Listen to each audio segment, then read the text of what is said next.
بسم الله الرحمن الرحيم والطور وكتاب مسطور في رق منشور والبيت المعمور والسقف المرفوع والبحر المسجور إن عذاب ربك لواقع ما له من دافع يوم تمور السماء مورا وتسير الجبال سيرا فويل يومئذ للمكذبين الذين هم في خوض يلعبون يوم يدعون إلى نار جهنم دعا هذه النار التي كنتم بها تكذبون أفسحر هذا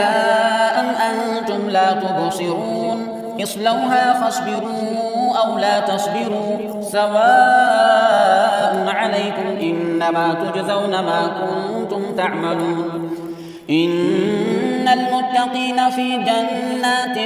ونعيم فاكهين بما آتاهم ربهم ووقاهم ربهم عذاب الجحيم كلوا واشربوا هنيئا بما كنتم تعملون متكئين على سرر مصفوفة وزوجناهم بحور عين والذين آمنوا واتبعتهم ذريتهم بإيمان ألحقنا بهم ذريتهم وما ألتناهم من عملهم من شيء كل امرئ بما كسب رهين وأمددناهم بفاكهة ولحم مما يشتهون يتنازعون فيها كأسا لا لغو فيها ولا تأثيم ويطوف عليهم غلمان لهم كأنهم لؤلؤ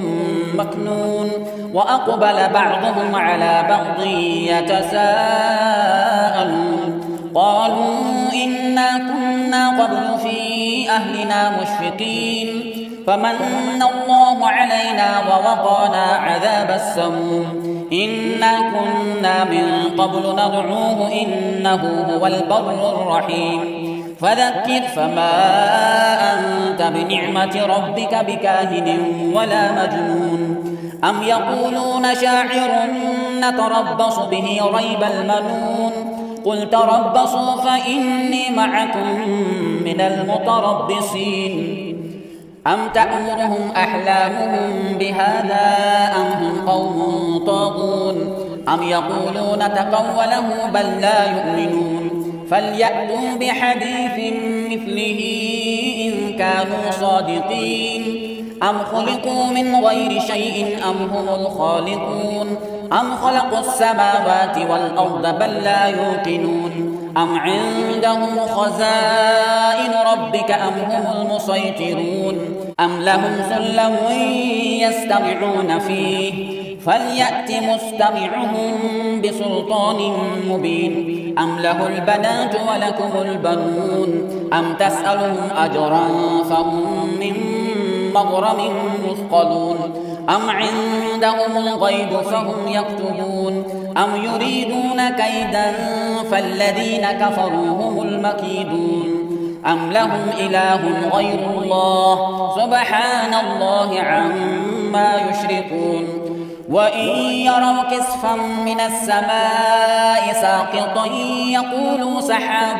مركوم فذرهم حتى يلاقوا يومهم الذي فيه يصعقون يوم لا يغني عنهم كيدهم شيئا ولا هم ينصرون وإن